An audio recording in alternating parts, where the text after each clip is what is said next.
Okay, I'm going to go ahead and get started here since we've only got an hour and roll through this presentation. I'm Dave Mitchell with your EAP. Employee Assistance of the Pacific is your EAP. I'm going to be talking to you today about mental health, well-being, and working during COVID. Give you some tips, talk to you about our experience in working with people through this lovely global pandemic we've all been involved in, and some tips along the way for dealing with mental health issues, taking care of yourself along the way, and some tips for working as a team. If you have any questions along the way, you can type it in the chat feature. I'll try to catch that as we go along. I hope to save a few minutes at the end for some questions and answers or dialogue about this if you want to chat about this. But a lot of information I'll be zooming through in this hour. So I will get started. I'll start off with talking about, we've learned some things through other disasters that apply to this one. Even though this is a different disaster, when I worked at the World Trade Center disaster through the Red Cross, that was a one-time event, and it was over in the next couple of months. The ramifications went on for a long time for people, but the disaster opened, it closed, and then people dealt with the cleanup. This one is a lot different, so I'll be talking about how this one is different from other disasters we've faced. I'll be sharing some tips about impacts of COVID-19 on people's work around the islands, some tips for communication, managing your time, focusing, extreme self-care, tools and resources, and then a quick overview of what your EAP benefits are. Again, most disasters are pretty clear. There's a beginning, a middle, and an end. And with this one, it's just, it's just not that way. At the beginning of this, we talked about it being a marathon, and who would sign up for a marathon that lasts a year? This is not an ordinary marathon, and what we're experiencing is different because of that. We know in disaster management, there are 5 phases people tend to go through. There's the initial impact phase, where people feel the anxiety and the fear. We were feeling that in March, February and March of last year, and the fear and anxiety continued for a while. Some people are still feeling a lot of anxiety and fear, but most of us are kind of through that initial impact phase where anxiety and fear are off the charts. We jumped into the heroic phase where, yay, first responders. Our building was, our condo was out giving first responders kudos every Friday night, banging on pots and pans and whistles, and heroes abounded at that time. The honeymoon phase lasted for a while, where yay, we survived, we're doing okay, we're cutting down the numbers, we're reducing the numbers for a while. We get into the disillusionment phase where we're frustrated, we're not getting enough money, we're not getting it fast enough, it's impacting our business, we're getting cranky because of it. And then finally, eventually we get into the reconstitution phase where we say, okay, we figured it out. This is how I learned and grew or changed, or this is how our business changed through this. We made it through it. Obviously, we're not at the reconstitution phase yet. That's new territory for us after a disaster to still be searching for that reconstitution phase a year afterwards. We know how bodies react to a stressor. They go through, our bodies, when a stressor happens, we kind of get numb for a little while, then we dip down in disbelief. We can't wrap our heads around it. Then we rise up with some resistance. Yay, we're on top of this, followed by a long exhaustion phase. And that's probably what we're feeling right now, as most of us are into that I'm getting tired of this phase. Our bodies are tired because of dealing with this stress. Emotionally, the curve gets a little more complicated. In the first phase, 80% of us follow that curve. The alarm phase, 80% of us are pretty normal. We have some disbelief, we feel stunned, we feel some fear and anxiety, and we start going up again. 10% of the people on the top are first responders. They don't go into that disbelief phase, they jump right in. And 10% are they panic or are irrational. After a while, they get into resistance. Some people rise up with anger. Some people fall down with depression or collapse, but most people do okay during that time. And then the exhaustion phase happens, where we need to really take care of our bodies and ourselves, and we need to use those physical, mental, emotional, spiritual tips to not bottom out with exhaustion. So that's our bodies and our emotions. The good news is during a recovery phase, this is what it looks like. And I think we're kind of in the middle of that right now. We're starting, most of us are trying to figure out how not to bottom out through this. We're trying to figure out how to get better, how to get through this. We have some good days and some bad days. What we found out usually happens is that after something like this, we actually end up doing better than we did before.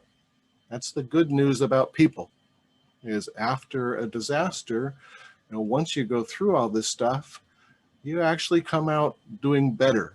You actually come out with some hope and functioning better because you've been through something remarkable. What changes here is the green line here is what's called bounded optimism. That's when you give your crew and your family and yourself the message that, okay, we got this, we will make it through it optimistically, which is different from the red line here. The red line is where people say, yay, we're done. We're over this. It was a hoax. It was we're going to get through this by March. And people feel optimistic, and then they come crashing down and stay down lower than they would have ordinarily. And a lot of people have been hit hardest by this because they thought it was going to be over. They responded to that potential good news, yay, we're going to be through this.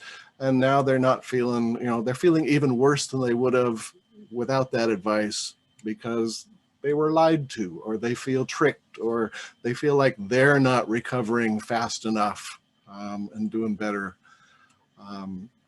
So as a leader, as a manager, as a supervisor, as a parent, as a teammate, the more you can help people with bounded optimism, the better off you will be. Don't be overconfident, but provide inspiration, hope, and optimism tempered by reality. We learned that from veterans of foreign wars, that World War II veterans or prisoners of war, when their leaders said, we'll be home by Christmas, and they weren't, they didn't do so well. When the leaders said, we'll get through this one day at a time, we'll get through this eventually, bounded optimism, people did better than too much overconfidence too fast. At the beginning, we were dealing with a lot of fear and anxiety and paranoia.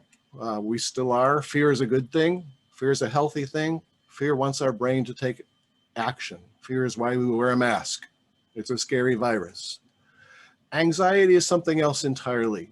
It's when we start endlessly playing through, well, what if? What if I get sick and die? What if my kids get sick? What if my spouse gets sick? What if? And we start replaying usually the endless scenarios over and over and over again, the worst possible scenarios. And a few people go into paranoia, but that's kind of another seminar, and that's more a mental health condition anyway. I'm going to not go into that today. When you feel like your fears and anxieties are ramping up, or if you have kids or coworkers or loved ones whose anxieties and fears are raising up, here's some tips. If you start going from 1 to 3, most of us will, none of us stay at a 0 through this. 0 is like you just rolled off the massage table and you're completely at rest. None of us are going to be that way through this pandemic. When we feel slightly nervous, apprehensive, we start using some basic self-care techniques that I'll be talking about. When that starts rising up more, that's when you need some more self-care. Maybe you need tips from your pastor or your EAP or your loved ones or people you trust or your supervisor or something. How can I deal with my fears better? 7 to an 8 is when you start needing a mental health provider or medication or something. 10 and 9 and 10 is when you definitely need some kind of professional support to help you get through this. So if your fears and anxieties through this are off the charts, give us a call. We're here for you. We're learning a lot right now. And as a mental health counselor, I've known this all along, but it's starting to hit the media now. It's starting to hit the HR literature about, wait a minute, some people are being impacted by this differently. Why is that? And it's usually because of one of these 5 things. They've been through other trauma. They have a current or a history of illness. They're a military vet or a combat vet. They have a current or a history of addiction. Or they've had a recent loss or a loved one. If your dog just died, this is going to hit you differently. Or if your parent just died, this is going to hit you differently. Or if you just went through a divorce, or if you've been through domestic violence or sexual abuse or combat experience, or if you're on chemo for your cancer, all of these things are going to make how you deal with this pandemic different. So when somebody's not responding to this the way you think they are, or when they're freaking out, or when they're depressed, or when they're panicking, keep in mind that they may have some other stuff going on in their lives that's making this more complicated for them. Most of us have heard about Elizabeth Kubler-Ross's stages of grieving: denial, anger, depression, bargaining, acceptance. We've just been bombarded with things that are causing grief. Hundreds of thousands of people have died. Millions of people have been impacted by this pandemic. We've lost jobs, we've lost industries. Native Hawaiians are grieving that they're getting hit harder by this than was expected. We're feeling this anticipatory grief about what might be next. We're grieving lots of little things. I'm grieving not being able to see my kids on the mainland and my grandkids on the mainland. I'm grieving not being able to see my staff every day face to face because I'm working from home most of the time. I'm grieving, we used to go to Maui once a year for our staycation, and we're not going to be able to do that this year. So we're grieving lots of little things at the same time. And for most of us, it's not a clean, steady grief process. It's more messy than that. And it's impacted our work. Who would have thought that most of us would be working from home a year ago? I could not have imagined I'd be running an EAP from home 90% of the time a year ago. I didn't think that was possible. I didn't think that was okay. I didn't think that would be a good thing. But we're doing it. And it's challenging. It has its own types of stresses when you're working from home, especially if you've got kids involved, or I've got a dog that interrupts my Zoom conversations on a regular basis, or the FedEx guy comes and drops off something and my dog is barking in the middle of a Zoom presentation, and the refrigerator's 10 feet away. It's just challenging on so many different levels to work from home. There are distractions. A lot of people are trying to work at the same time they're trying to help their kids get through school. Setting good boundaries is challenging for people. For some people, it's working out well. We're getting parents that come in saying, I'm learning a lot about my kids. I didn't think they'd get this, but I'm finding out more about them. And they're responding well, and they're dealing with my boundaries, and they're on their own school schedule, online schedules, and they're doing okay. And some people are not doing okay with that. Some people are more challenged than ever. Zoom fatigue. Oh yes, here we go again. How many Zoom meetings can you do in one day without just losing it? We all have to make interesting choices about how we prepare for those. And, do we wear pants or not? Or do we, do you eat while you're on a Zoom conversation? Or can you take a break? Or if you turn off your camera, will people think you're not working? Or can I not work or respond to 17 emails while I'm on a Zoom conversation? It's just hard choices to make about how to do this for a lot of people.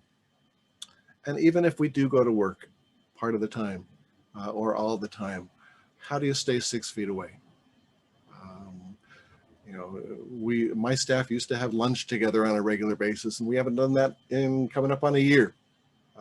We don't do birthday parties the same way we used to. We don't do Christmas the same way or the holidays the same way.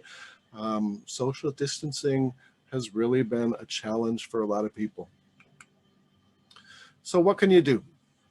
Well, I'm going to walk you through 5 different types of tips here. The first is about communication. It's more important now to continue to stay in touch with the people you work with, to listen to them, to ask how they're doing, to listen to those soft cues, especially if you're a manager, to listen to the people you manage, to see, check in to see how they're doing. You don't have to hurry in the same way you used to because time has really changed for a lot of us. And to communicate your feelings openly with each other. Be honest, be kind, be careful. People are feeling vulnerable right now. You have to give people breaks for not being 100% there 100% of the time. And nobody was at work 100% of the time anyway to begin with. And some people are working twice as hard as they used to. Your type A personalities are still sending emails at 9 p.m. and 10 p.m. and 3 a.m., because they're working from home now. So you don't want to go into that as well. You have to be thoughtful about working your 40 hours a week or however many hours your company expects of you to work. If you're in leadership, be visible. And if you are an employee and have a supervisor, stay in touch with your supervisor. Let them know you're working. Let them know you're available. Let them know you're still here and not, lounging out by the pool Monday through Friday, 8 to 5, or hopping down to the beach while you're supposed to be on a Zoom call. So let them know and connect with the people you work with. Prioritize your well-being. Flight attendants tell us to, if something happens, put on your own oxygen mask first and then you help others. This is a situation where everybody has to take care of themselves first to make sure they're doing okay. And if you're taking care of yourself, then you can help your kids, then you can help your loved ones, then you can help your kapuna, then you can help your coworkers. And it comes from a different place when you're taking care of yourself. IT issues have to be a priority. Again, I was getting ready for this. I logged on 15 minutes early and was ready for this. And I noticed that nobody was on except me, and then realized my computer crashed. Yay. So I had to, and I deal with IT issues in my staff every day. I'm not an IT expert, but I'm becoming more skilled in IT issues because it's a priority. All of us have to figure out, do we do a webcam, or how my microphone isn't working, or my AirPods aren't working, or my Zoom keeps crashing, or my Teams keeps crashing. How do I deal with this? How do I remote into the server? How do I, it's just such a priority these days to have our technology working for us. So our IT people are more relevant and important now than they ever have been. Set clear expectations with people. And I like this, it says, be willing to lower them appropriately. If you say, I need this done from 4 o'clock, by 5 o'clock today, sometimes that has to happen. Sometimes something has to happen by 5 o'clock, and you will move heaven and earth to accomplish that by 5 o'clock. Sometimes stuff happens, and you might have to set different kind of deadlines for people, because you don't expect you know, the family situation to crash at 4 o'clock, or their car to crash at 4 o'clock, or, you know, stuff would have happened anyway in life. And now that a lot of us are working from home, there's more stuff that happens. And we have to be able to adapt to that and have some flexibility in our understandings and expectations of each other. And establish a new sense of community. We're all in this together. Fortunately, we live here in Hawaii. You know, we're used to talking story with the Foodland clerk. You know, and now that's more important than ever. Now it's more important to say, how are you doing? You know, I appreciate what you're doing. You've helped me get through this. To connect with people, talk story with people, not just at work, but all across your island, or all across the state, or even your mainland vendors. I'm connecting with my mainland vendors in a different way because we're all in this together. So it's an opportunity to connect with people in different ways. I'll talk a little bit about time and time management. I like Einstein's quote about the only reason for time is that so that everything doesn't happen at once. Good definition of time. It seems like we never have enough time to do what we need to do. And time management is basically how you get stuff done. I'm going to give you a couple techniques that some people find handy. Stephen Covey's method, where you basically break down things into, is it urgent or not? Is it important or not? Everything that comes across my desk, is it important or not? Is it urgent or not? Every email that comes in, is this a level 1 that I need to respond to now? Is this a time waster? You know, is this some email from somebody who's spamming me that if I go down that path, I'm going to be wasting 20 minutes of my time? I don't have 20 minutes right now. And everything in between. Some people map out their week. Some people are very artistic and they kind of plan a time budget for what the week looks like and feels like. Some people use the traditional to-do list. You know, what do I have to accomplish this morning, this afternoon, by the end of the day, this week, this month? The one I like is called 15 minutes and a cookie. And it does not mean you get a cookie every 15 minutes. Sorry about that. We joke about the quarantine 15, you know, and that's a real deal. And, you know, again, my refrigerator is a few feet away. And that doesn't mean I need to be eating a cookie every 15 minutes, but instead think about every 15 minutes doing something healthy for yourself. Every 15 minutes, can you stand up? Can you stretch? Can you take a deep breath? Can you look outside the window or find a window so that your eyes get focused on something more than 18 inches away from you, the screen that never stops? Grab some fresh air. Open the door, feel Hawaiian tropical air or wind or rain or whatever the day happens to be. Connect with the Aina somehow. Take a walk to the end of the hallway and back. Have a joke with somebody or send a funny meme. Ventilate with somebody. Kvetch. You know, complain to somebody, you know, what a horrible day or what a crazy day or what a blah, blah, blah. You know, it helps to have people in your life that you can go, blah, somebody that will hold the bucket for you for a minute, and then you will in return hold the bucket for them next time. And sometimes every 15 minutes or once in a while, some of those 15 minutes can involve a cookie or a piece of fruit or a drink of water or something, but not. If you come out of this saying, Dave Mitchell says I have to have a cookie every 15 minutes, you've missed the goal of the seminar here. And I refuse to be responsible for your COVID 400 over the next couple weeks. So do something nice for yourself every 15 minutes. Take a break. And there are even apps that tell you to do that. There's a stand-up app I have that says stand up every hour Sometimes I don't pay attention to it, but it reminds me to get off on my chair, stand up, do something.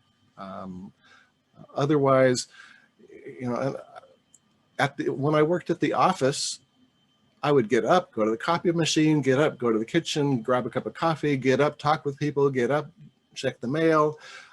I've found myself sitting in this chair for 9 hours in a row some days.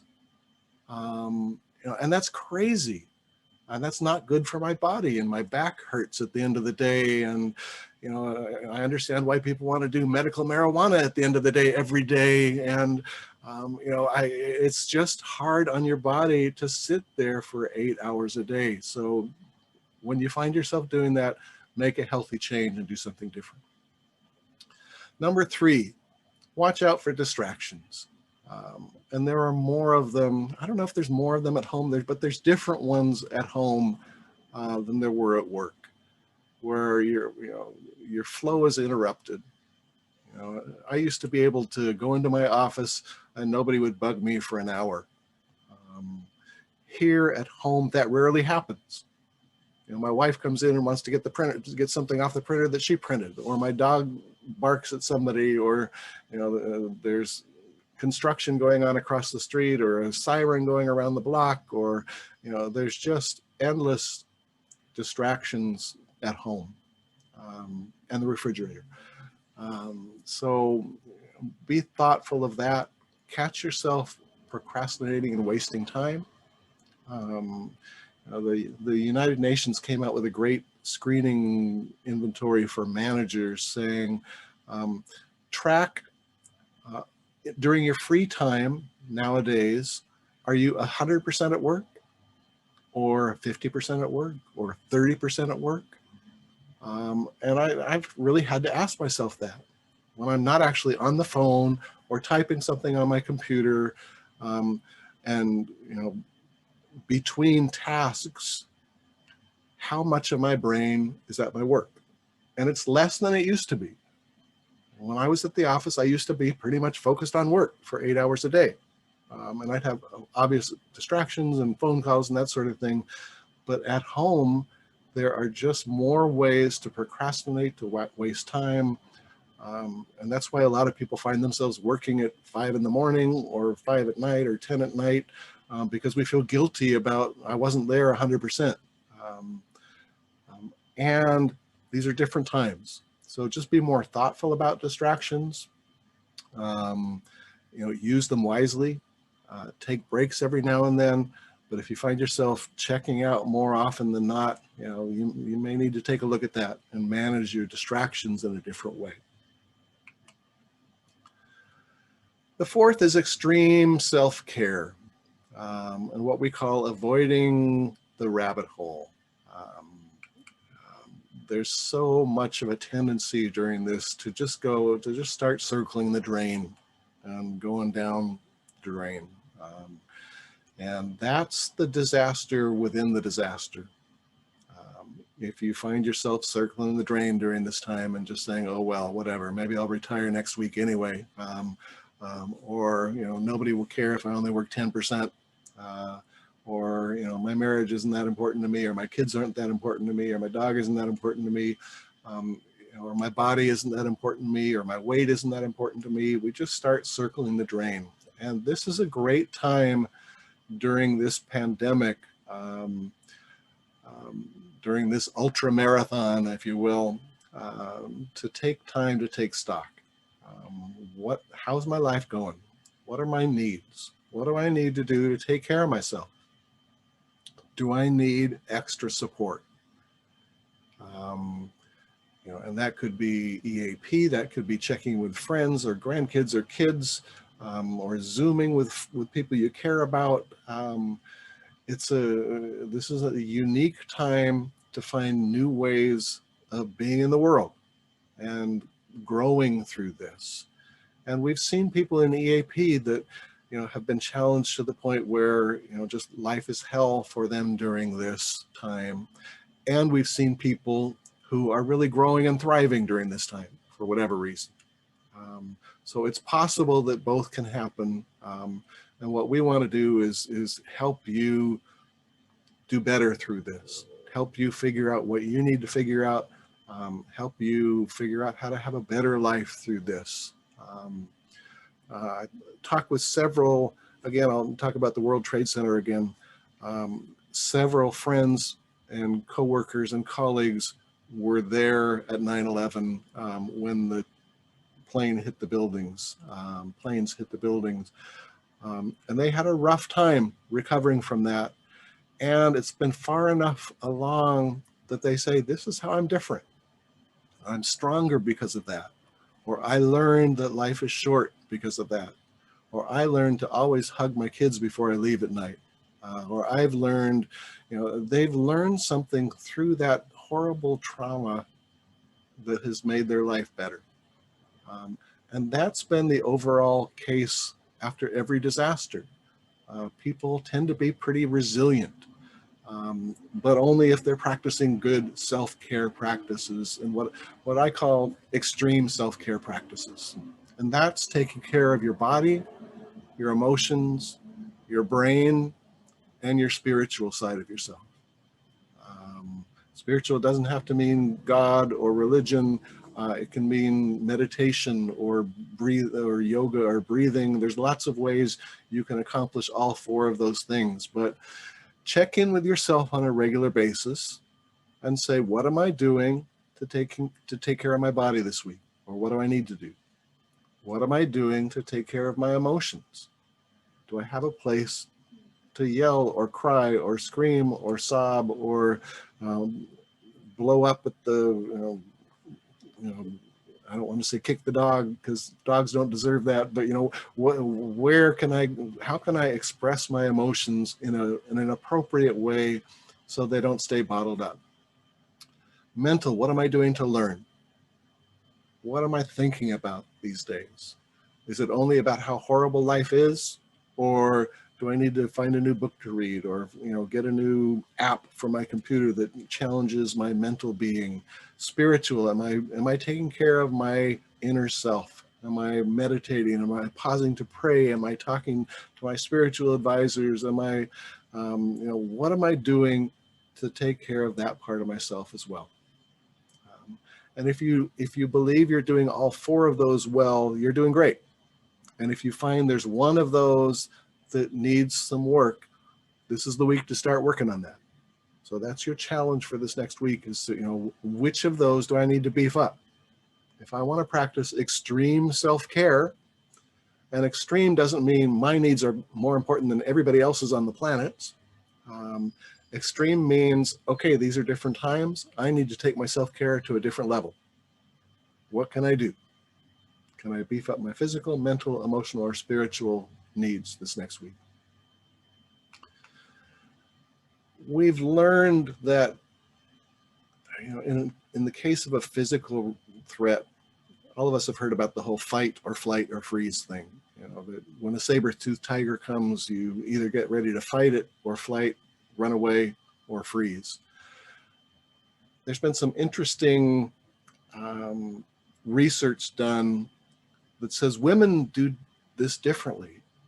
Women more than men under physical threat tend to tend and befriend more than fight or flight.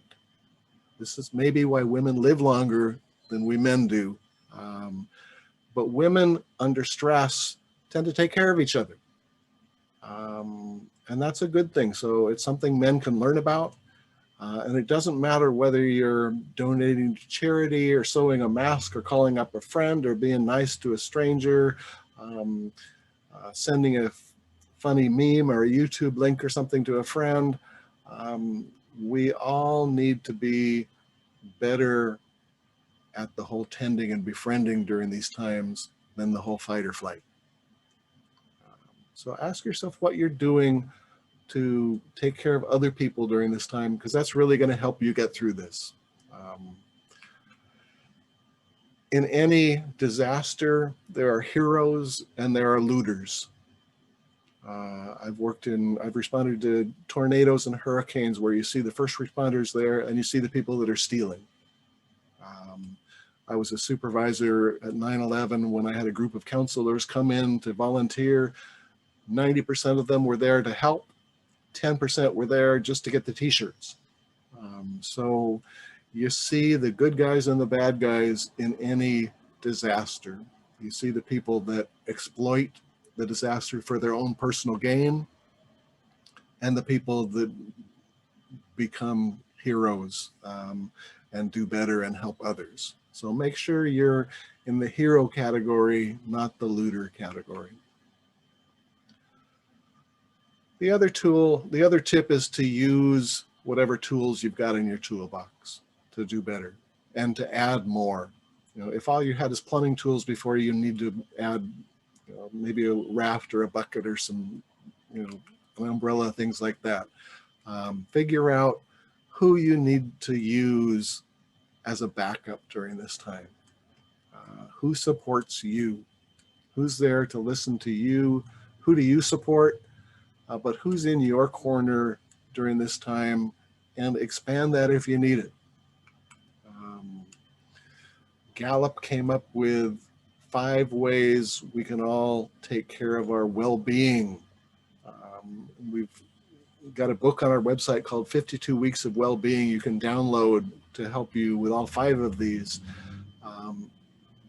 But are you taking care of your purpose? Are you taking care of your social needs, your financial needs, your community needs, your physical needs, to stay balanced during this time? Or is there one of those you need to give some effort to? Your mental health as well. You know, whatever's going on inside your brain, if your mental health is suffering because of this, there are great resources available, and start with calling your EAP. And I'll share more about EAP in a minute here. As part of a team, because your team is more important than ever right now, try to keep in mind these 5 things, that that a range of emotions is a normal response to this situation. People are going to be different because of the situation. People are going to get cranky, or they're going to be more depressed, or they're going to be more sad, or they're going to be more angry. They're going to lose it from time to time. You know, people are going to have more emotions than usual, and try to cut them some slack for that. And at the same time, try to cut yourself some slack if you're more emotional than you used to be. Number 2, share what you learn, share what you know. If you learn something, some reasonable work adaptation, like I've learned, you know, here's how to do a background in Zoom. I'm not using one today, but you know, if I've learned this, teach it to your team. Share it with them. Give them some feedback. That background really sucks, or that's a great one. Good job. You know, anything you learn during this time to adapt to these times, pass it along. Number 3, if there are big changes coming, help people understand why they're coming.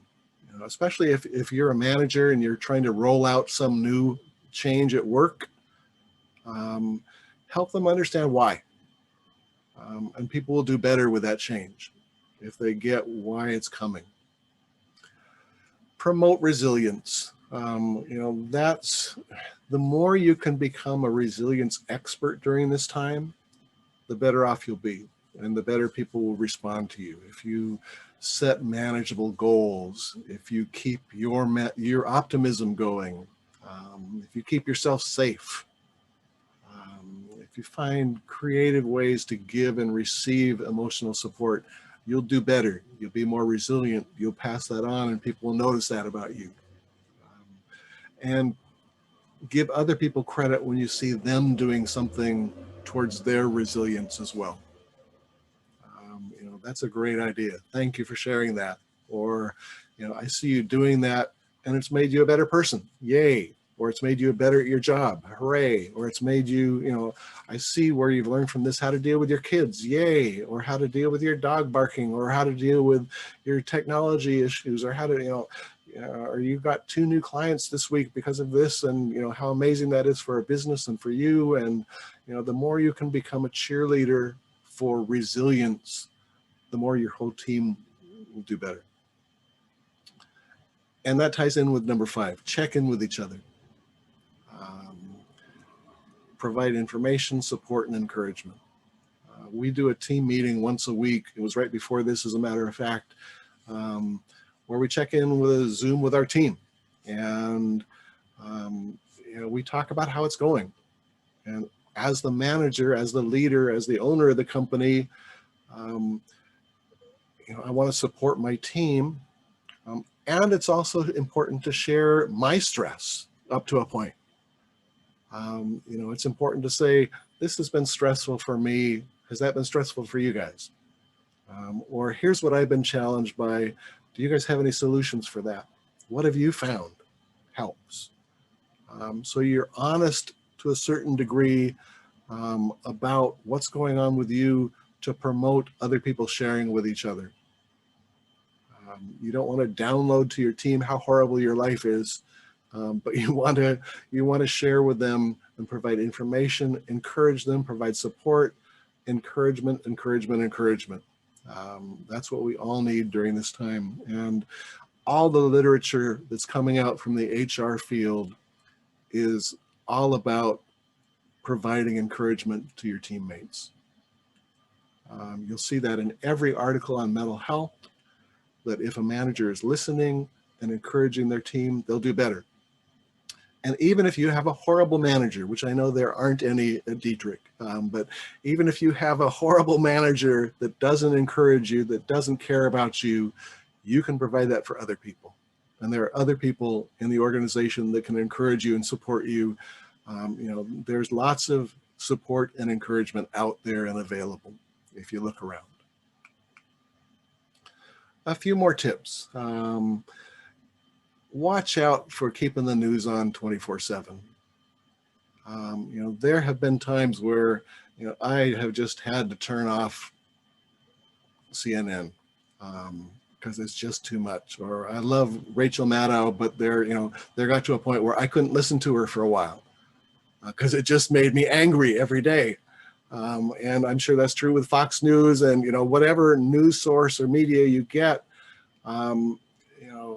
At some point, if it's stirring you up, turn it off. Take a break. Watch the QAnon conspiracy theories and the craziness out there. There's lots of craziness out there. Try to get the facts and stay informed without going overboard. Focus on what's positive in your life, what you have control over, rather than the negative. And this thing called mindfulness. And again, that's a whole nother seminar in and of itself. That's paying attention to what's going on right now. Right now, I notice, again, I've been sitting in this chair for 45 minutes and it's time to take a break, rather than why am I feeling so horrible? Why does this day suck? Or why am I having a horrible day? Or why? If you can pay attention through mindfulness of, oh, I notice this is going on. Isn't that interesting? What now? Rather than endless why, that'll help you get through that. Whatever you can do that's simple, doing a little laundry, making the bed in the morning, taking a walk, checking in on a friend, watching a funny video instead of the news, reading a book, some upbeat music rather than maybe the blues. Anything you can do, or unless the blues lift you up, then listen to it. But do something you enjoy that's easy, that you can say, I accomplished something. I made the bed today. That's a good sign. I can move on. I did a little laundry. Hey, I accomplished that. Yay, life is good. Rather than, oh my God, this is overwhelming. I'll never get to the end of the laundry pile. I did something. And you can pat yourself on the back for that. And then a lot of us have some pretty nasty self-talk. We say things to ourselves that we would never say to anybody else that we care about. You're a miserable failure, or you're so horrible, or you're so ugly, or you're so whatever. We talk down to ourselves the way we wouldn't talk to anybody else. So think about what you might say to a friend to reassure them, and say that to yourself. Practice that. find new ways to deal with these new times. The rule book is out. We've all got to find different ways to do life now. And the last one I think is the most important one. Find things in your life that you can be grateful for. Rather than being Debbie Downer all the time and looking at the downside of everything, what can you find in your life that you're grateful for? What's changed through this? What have you learned through this? What have you, who have you connected with during this? What have you learned that's going to help you do life in a different way that you can be grateful for? So that's a Reader's Digest condensed version of some tips to get through this. And again, that's a lot of information. To wrap up, I'm going to give you a quick version of another resource you have, which is EAP. We're here for you. It's confidential. It's easy to access. All you have to do is call us. We're here for you. We're here for your family members, for the company. And best of all, yay, it's free. We've offered telehealth for years and nobody ever took advantage of it, but now that's all we do. And it's not all we do. We do 99% of what we do through telehealth, through either video or phone. Some of our counselors are seeing people face-to-face, and there are some issues that face-to-face is better on, but it's been amazing to see people adapt to this, and people are learning new things. And we're doing video calls with people in different states or on different islands, and we're doing marital sessions and family sessions through video and phone. It's really been remarkable to see how that has changed how we provide services, and it's working out well. And eventually we'll be back to face-to-face work when it's all safe again. Everything you say in EAP is confidential. We can't tell DTRIC that you came in. We can't violate your confidentiality or your HIPAA rights, unless there's one of these three things going on. Unless you're going to kill yourself, we may have to violate your confidentiality. If there's child or elder abuse going on, we may have to violate your confidentiality. But other than that, it's like Vegas. What goes on in EAP stays in EAP. You're covered. Your family members who live with you are covered. You can use us for all kinds of different reasons. The number one reason is family and marriage. Right now, we're seeing 3 times the amount of couples we used to see because people are spending 24 hours a day with their spouse. And that's bringing up some issues for some people. Some people are saying, yay, I've come to enjoy my spouse or figure out my spouse or learn about my spouse in a different way, and we've gotten stronger through this. Some people are realizing there's some problems they need to take care of. So and some people, same thing with your kids, family sessions. When you're around your kids 24/7 now, you're seeing some things that you may have blown off before, or may have said, maybe, well, the teacher will handle that, or the school counselor will handle that. Now you are the school counselor and the teacher and the principal combined 24/7. So we're seeing more parents bring their kids in as well. Emotional or behavioral issues, anything you'd ordinarily see a counselor about, depression, anxiety, anger, sleep, whatever, compulsive behaviors, alcohol or drugs. More people are using more drugs and alcohol than they used to. Some people who were newly sober are finding themselves hard to maintain their sobriety because of the coronavirus and the stresses. So if we can help you with alcohol or drug issues, we're happy to do that. Work-related issues, if your work is driving you crazy, you can come and talk to us about that. We're not going to tell your supervisor you came in. We're not going to break your confidentiality. We're not going to solve the problem for you and jump in for you, but we can help you and do some reality therapy and some work with you on what you might be able to do to make things better. And this thing called work-life programs, which I'll talk about in a second. But your counseling benefit is 6 sessions a year, and you have a master's level or above counselor. We have great providers all across the state. So it's 75 counselors now. So wherever you are across the state, we got you covered. Work-life benefits are legal, number one. If you need a lawyer, you can call us up and we'll get you into a free half-hour with a lawyer for anything other than work-related issues. DTRIC is generous enough, but they're not generous enough to help you sue DTRIC for some odd reason. So, we can't help you with work-related legal challenges, but we can help you with just about anything else. And if you need more than that half hour, they'll even take 25% off their bill. So that can save you some money. Financial issues are challenging right now in this state and nationwide. So if you need some help with financial issues, you can call us as well. We'll get you into an expert.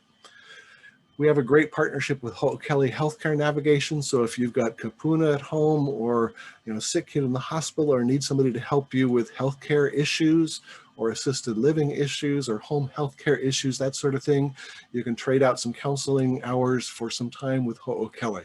And that's an amazing benefit. The two new ones this year are Mediation. We have partnered with all 5 Hawaii nonprofit mediation centers. So rather than going to an attorney for a divorce, which might cost you $10,000, you can come to us, get a free half-hour with a mediator, and see if they might be able to help you out. And that might cost you $300 rather than $30,000 or something crazy like that, if you work out your problems or your landlord-tenant issues, that sort of thing, through a mediator. And the last one is identity theft. If you get hit by credit card fraud or identity theft or debt fraud or something like that, now it's unemployment fraud, we'll get you into an expert on that as well. So a lot of ways we can help you in addition to counseling. All of these are on our website with more explanations about what we do and how it works. So you can go, and there's a tab for employees. There's a tab for supervisors if you want the supervisor information. It's got some great information there. And all you have to do is call us. We're here, we're local, we're in Honolulu. Our office is above the Pancake House on Kapiolani Boulevard, so we're not that far away from DTRIC. And again, wherever you are in Hawaii, we've got a counselor close to you. So if you're on the Big Island or Maui, I don't know if you have people there or not, but we've got people across the state. So that's the quick and dirty version of mental health and COVID and EAP. And I would love to field any questions you might have in the next 5 minutes. And if you want to type something in the chat feature, you can do it that way, or you can unmute yourself and pop in that way.